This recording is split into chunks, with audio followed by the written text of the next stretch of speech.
British government decided that it would not offer Aisha Bibi sanctuary in this country, citing security concerns. Anjem Chowdhury, a hate preacher whose supporters rub shoulders with the Dawah team here at Speaker's Corner, is protected by the British state. And it's your fault, every one of you who votes Conservative, who votes Labour, who votes Liberal Democrat.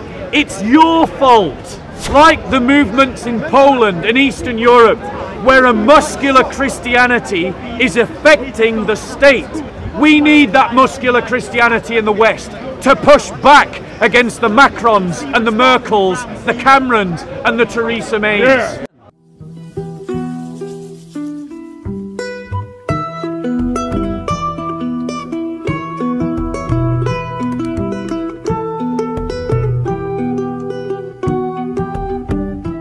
So the next topic that I want to talk about is about what has recently happened in the British government with regards to the case of Aisha Bibi.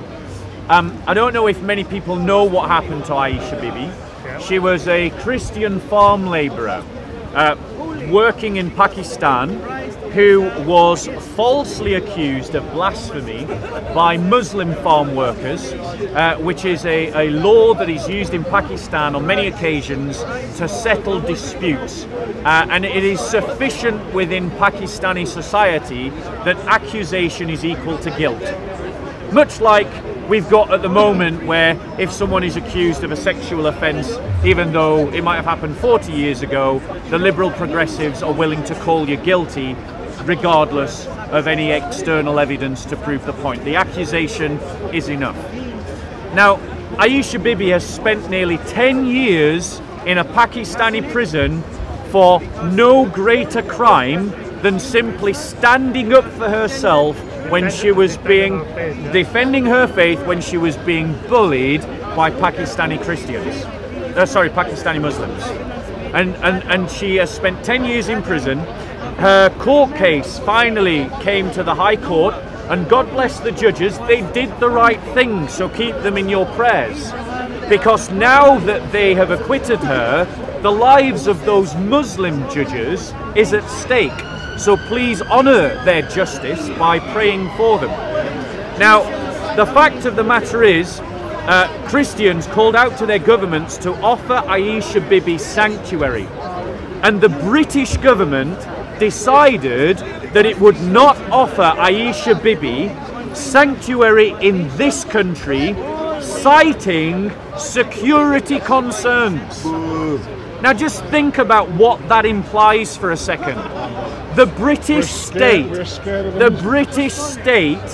has decided that whilst it's constantly professing how it gives amnesty to refugees and how it wants to do its part to help the persecuted Muslims freeing the Ba'athist regime in Syria in their tens of thousands, whilst ignoring, incidentally, the Christian Syrians who can't go to the UN camps because the people that persecuted them in their hometown are the same people in those camps, has basically said that it will not take Aisha Bibi into this country, citing security concerns.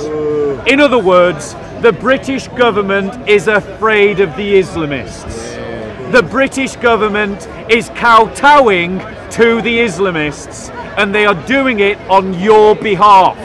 You voted them in power, they are doing it because you put them there.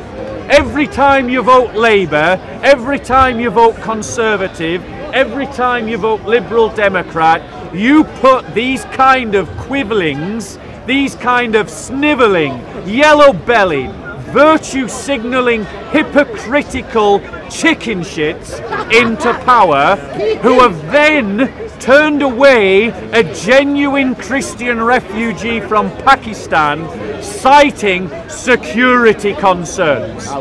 So let us just do a thought experiment, as we are able to as reasonable people. What could those security concerns be? Is the British government saying that they can't protect one person, Aisha Bibi, despite the fact that they spent millions of pounds protecting, is it what's his guy? No, I was going to get to him, JC. You're stealing my thunder, mate.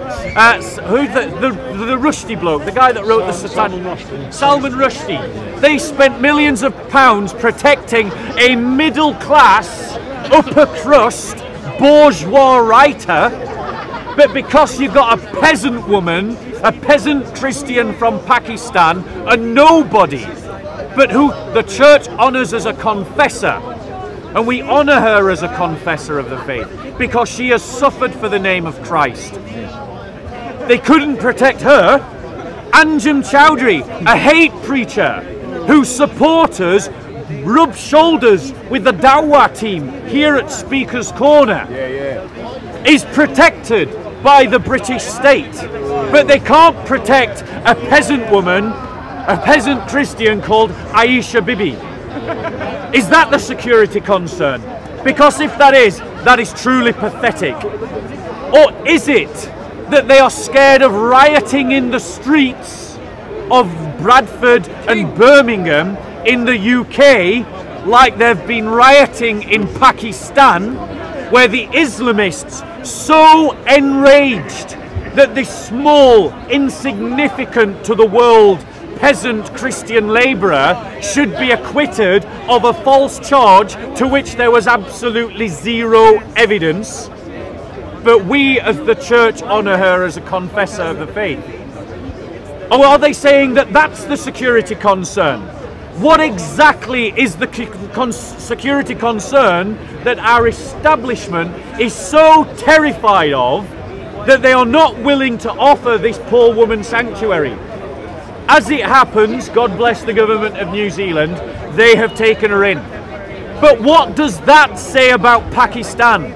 A country that has enough money to build nuclear weapons and the missiles to deliver them, but doesn't have the means to protect its Christian minorities. Why the hell is the British government giving aid to this shithole of a country? Exactly. This country in which Christians are being persecuted is receiving millions upon millions of pounds of your money. And it can afford to build nuclear bombs to destroy India.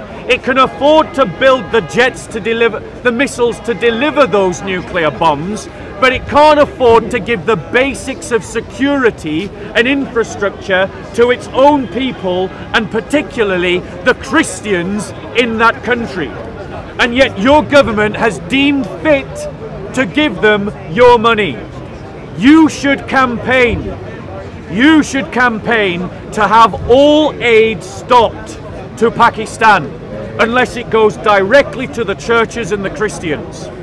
No government aid should go to Pakistan until it deals with its problem of persecuting Christians. Now, it begs the question, since over 90% of the Muslims in this country come from Pakistan, do we not see the correlation between that fact and the fact that recent studies commissioned by Channel 4, not some right-wing, evil, Nazi, far-right group, but by Channel 4 and leading members of the establishment, and by groups like Pew Research, academics in university from across the world, who have shown that at least 30% of Muslims in this country are happy to see people punished for insulting Muhammad. And your government is happy to let that go unchallenged. And it's your fault, every one of you who votes Conservative, who votes Labour, who votes Liberal Democrat, it's your fault. You're the ones that put them in power without ever reading their manifesto, without ever holding them to account for the fact that they are passing policies that never appear in the manifesto, like the Conservatives did when they redefined the definition of marriage. They never had that in any manifesto, and you let them do it. Until you find the balls to stand up to the people that see themselves as your rulers and betters, nothing will change.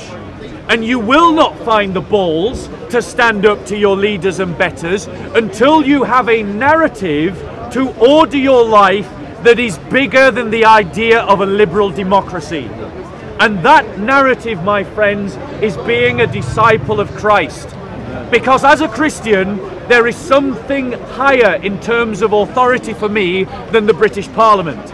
It is the teaching of the prophets and the apostles. There is something more important to me than liberal civic society. It is the success and triumph of the church. There is something that I am willing to die for, which means that if I am willing to die for it, I am willing to endure every other kind of suffering along the way.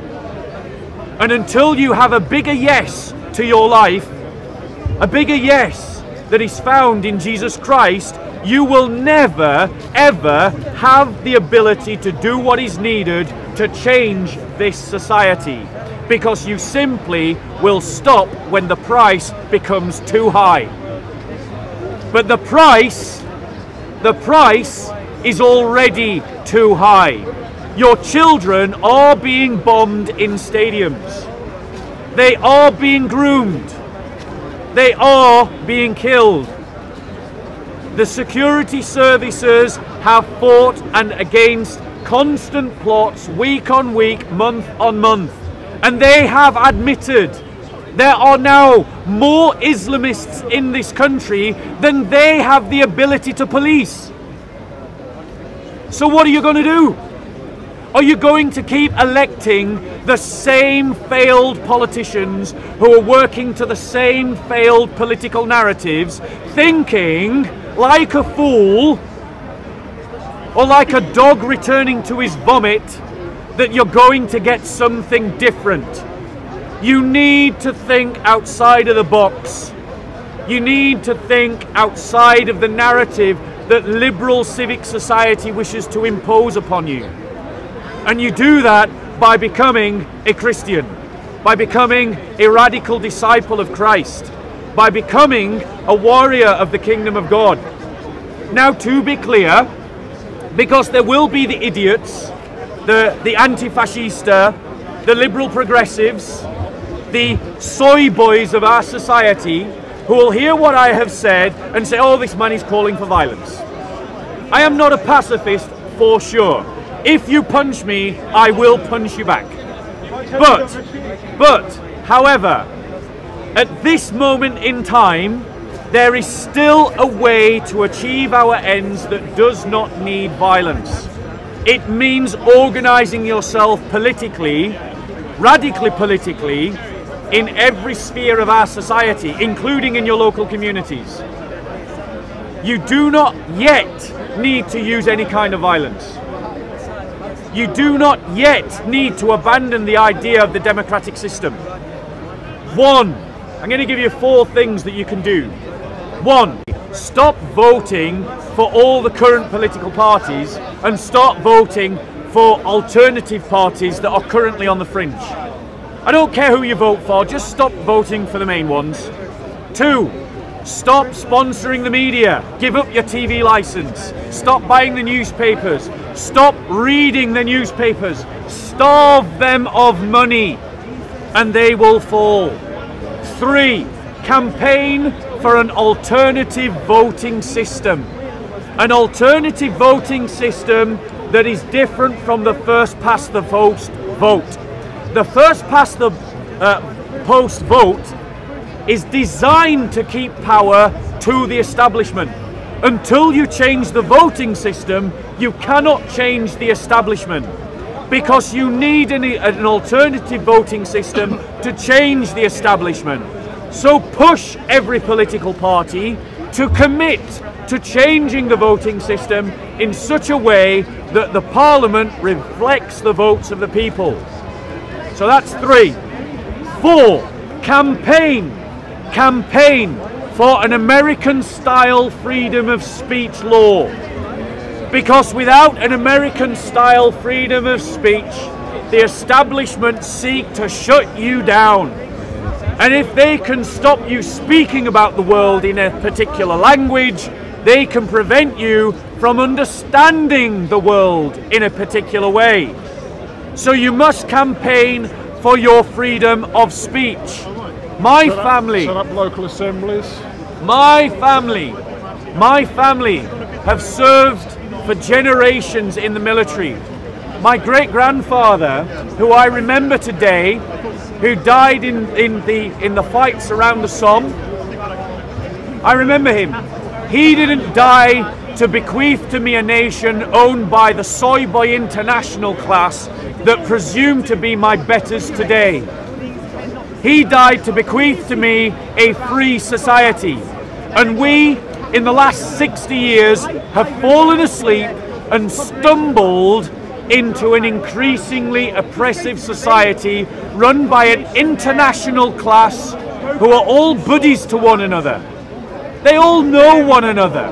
They drink with one another. They go on holiday together. They scratch one another's back and they do one another's favors, and they control you. Until you start throwing spanners in their works, like Trump. Whatever we think of Trump, he's a spanner in the internationalist setup. Like the president of Hungary, who has set up an entire department to help persecuted Christians. Let's pray for that president and pray for presidents like him, because he's a spanner in the works of the international movement. Like the movements in Poland and Eastern Europe, where a muscular Christianity is affecting the state, is affecting the culture. We need that muscular Christianity in the West to push back against the Macrons and the Merkels, the Camerons and the Theresa Mays. Yes. That is what we need. You're not going to find it amongst the Marxists and the communists. Those revolutionary ideologies are built upon a false utopia. And the idea of ethno-nationalism is something that I am totally opposed to. I'm against any kind of fascism or Nazism. What we need is a muscular faith, a rediscovery of our own Christian heritage in the West, and a willingness to push back against those social elites who presume to put our faith in a box where it does not belong.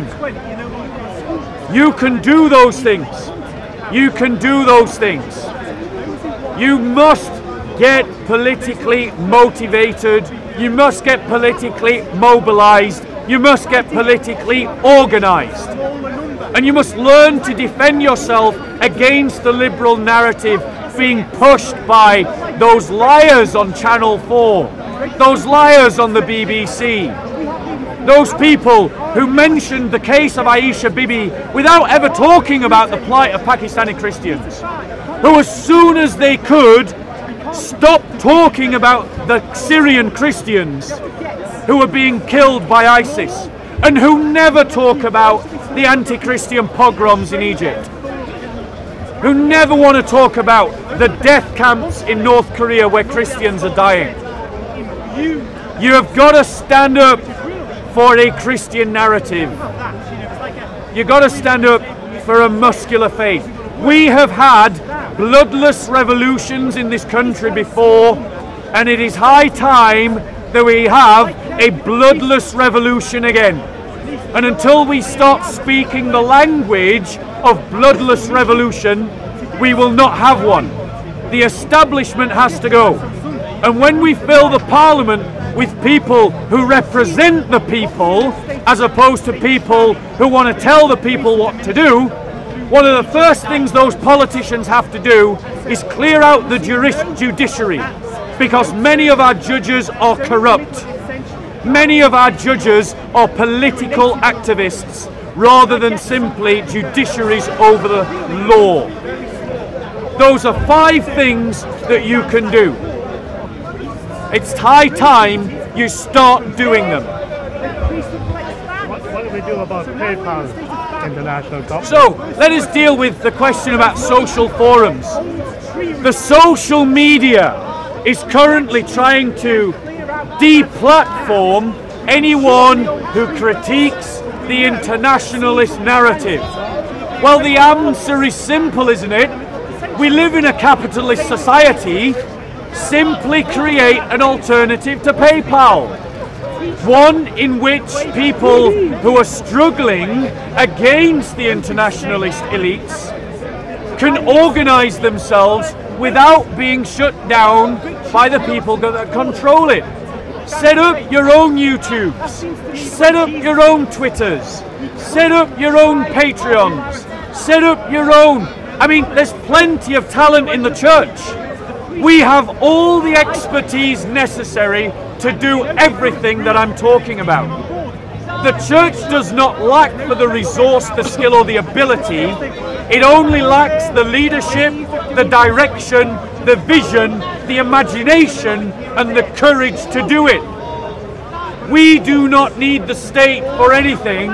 We can organize our own structures within the church across the entire country and across the entire world. And we can provide those frameworks by which those that are opposing the liberal progressive internationalist ideologies of liberalism and liberal humanism can be funded and focused, can be supported.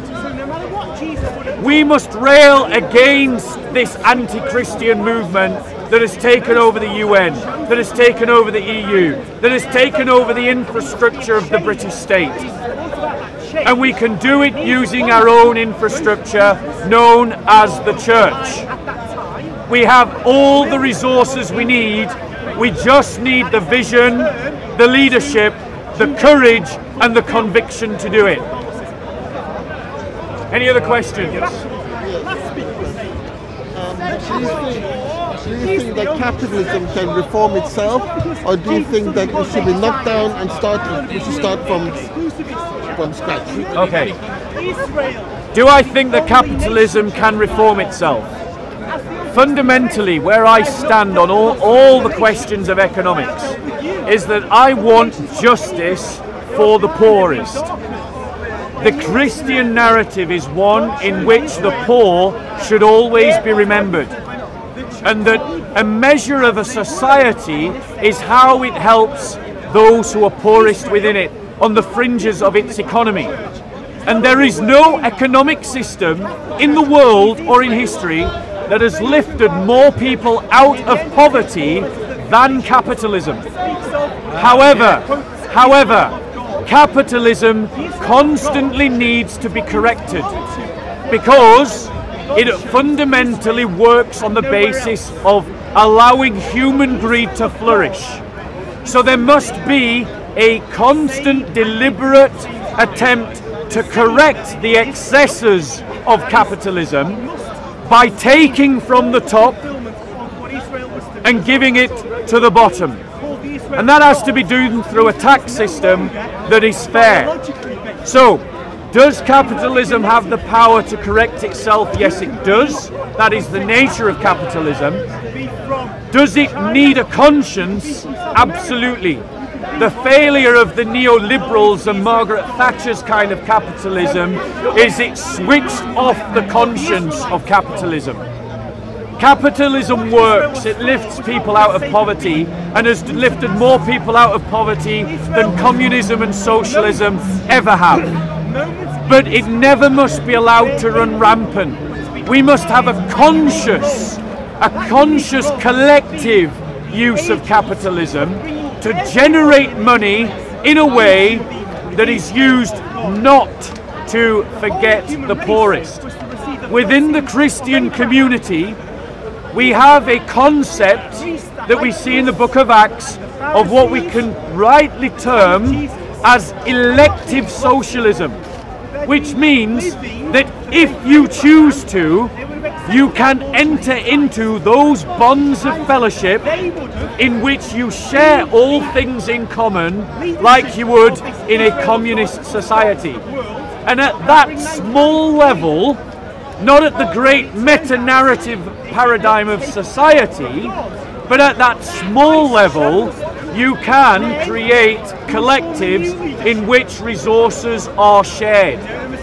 And I personally believe that what we need is a synthesis between capitalism that will generate wealth and then elective, optional, where you choose, not where it's forced upon you, but where you choose to share your resources in collectives with the people who have been forgotten by the meta-narrative, the paradigm of capitalism. Let someone else ask a question, then I'll come back to you. Any other questions? Any other questions? Any other questions or oral? I'll take a question. Okay. Okay, so you say about how you have to redistribute the wealth from the top to the bottom. Yes. How would you do that in a morally coherent way? Okay, so I would say to all these virtue signalling hypocrites like Richard Branson and all of you clowns at the top who make a show and a parade of how you give to charity, if you are truly socialist as you claim to be, because we know you're not, we know that it's just a fashion for you, that you're just champagne socialists, here's what you should do: set up communist communes in which you will share your wealth and your resources with the poorest people, the roughest people on the council estates. And I'll tell you why you won't do it. Because you wouldn't want to dirty your fingers shaking the hands of some rough lad on a council estate, or some struggling mother on a council estate. We know Richard Branson sued the NHS, right? Yeah. You sued the NHS. You're hypocrites, you people. You want to preach socialism, but you practice capitalism. We all see you with your fashion labels. Yeah? If you're truly about helping the poorest, take your millions and go and live amongst them. We Christians do. I know personally that Christians from wealthy communities, successful Christians who make hundreds of thousands of pounds a year, sometimes millions, optionally choose to go and live in council estates, in the poorest communities. It is an aspect of Christian spirituality that our priests and our nuns will go out of their way to find the most excluded. An organisation, for example, called Opus Dei, that I worked with in Colombia when I was living there, they would collect youth from the richest areas in Colombia, and they would go to the Barrios Popular. The Barrios Popular, for those not familiar with the language, are the Colombian equivalent of the favelas. They are the poorest of the poorest.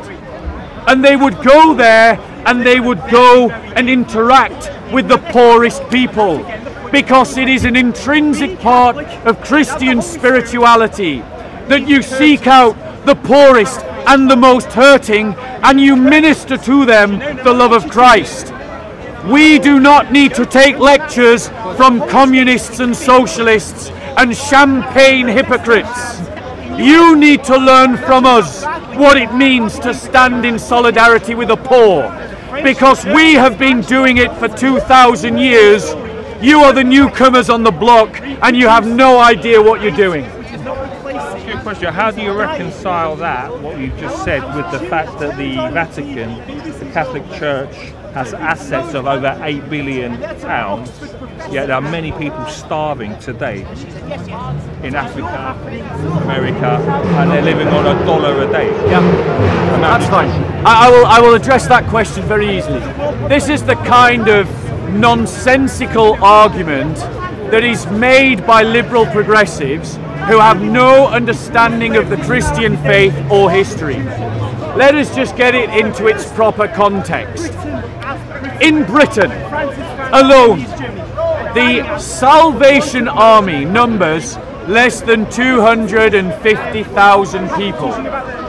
And it, on its own, this Christian mission, does more charitable work with ex-prisoners, with single parents, with those needing food banks, with the homeless, with the destitute, than any other organisation in the country. The only organisation that does more than the Salvation Army is the state. And that is before we add on to that fact all the other churches and all the other Christian organisations that go out and work with the same groups of people. I am proud of the record of the church in its work helping the poor. The Catholic Church on its own, did you hear that? The Catholic Church on its own does more charity work than any other organisation anywhere in the world, including the UN.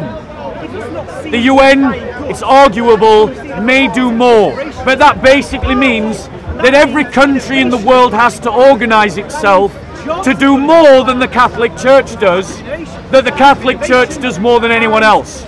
So I am not ashamed of what the Catholic Church does to help the poor. Bearing in mind, it was the Christians that launched the Jubilee campaign to end third world debt. It wasn't liberal, progressive, socialists and communists. It was the Christians. We did it. So then directly to answering the question about the Vatican. The Vatican is the heritage of Europe. The Vatican and the Catholic Church is the singular institution of European civilization, particularly in the West. In the East, it's the Orthodox churches, and as an institution, it has travelled through 2,000 years of history, collecting donations and gifts over those 2,000 years.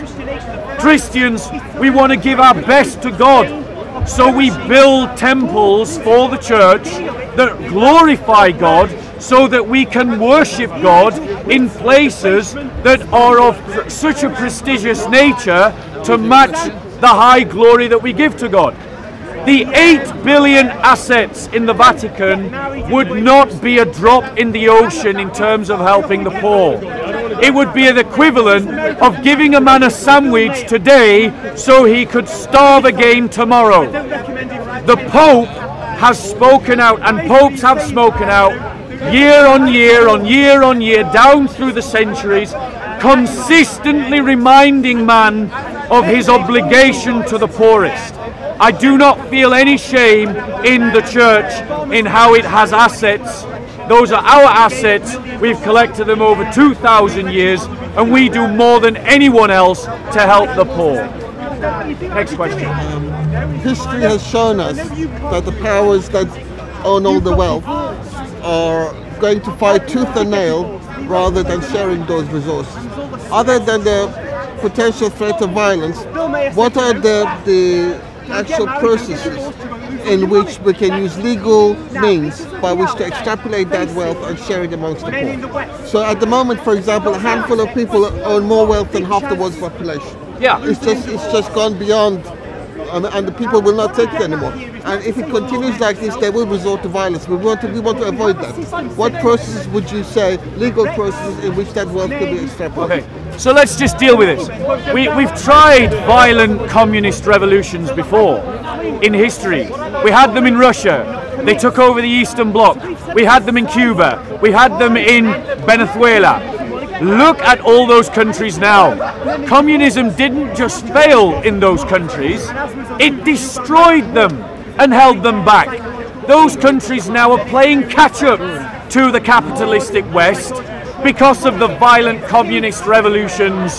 So anyone who's teaching an identity of the proletariat, I want to say as a Christian, I oppose you. Anyone who's talking about class solidarity, I want to say as a Christian, I oppose you.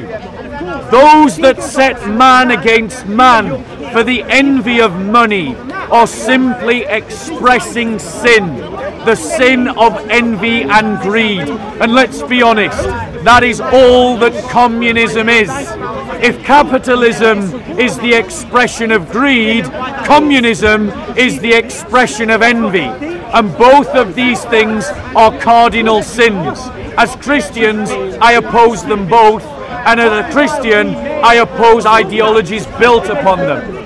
In terms of the question, the legal framework by which we can redress the imbalance is to create those predicates within our society in which the gospel advances and more people convert, including the richest. And when they are rich, they, by the nature of their faith, will be inspired to give more to the poor, to release more of their wealth. And then the state can also facilitate that by legally constituting societies within society in which those who want to be communist and champagne socialist can prove the virtue of their rhetoric by taking their millions and living with the poor as we do. So the state can facilitate redistribution. It can do it in its taxes, so long as those taxes are not such a weight that they oppress capitalism's ability to produce wealth. They can do it by facilitating a culture that creates the formation of the inner man in which people want to voluntarily distribute their wealth, and it can create the structures by which, when they choose to do so, it is organized in a proper fashion, targeted to help the people that need it the most. We need a bloodless revolution in our society. What we must not listen to are those champagne socialists, those virtue signalling hypocrites, people like Jeremy Corbyn and his Marxist ideology, who want to push some crap about class solidarity. Let's be clear, the Labour Party failed the working class. It was Labour MPs and Labour councillors who were oppressing and seeking to brush under the carpet the fact that working class girls were being groomed by Muslim gangs. We don't need Labour in this country. We don't need the trade unionists. Those trade unionists are simply using the narrative of the working class to make themselves rich, to push their own ideology. They too betrayed those working class girls who were abused by Muslim grooming gangs. We don't need these communists. What we need is a rediscovery of a muscular Christian faith, a heritage older than the UK, a heritage older than the EU, a heritage older than Karl Marx, a heritage older than socialism. We need to rediscover that faith and to stand on it and to push back against all these phony revolutionaries and all these virtue signalling hypocrites and all these internationalist elites and these Islamists, gangs and thugs that are seeking to take over communities. That's what we need, and we need it sooner rather than later. Any other questions?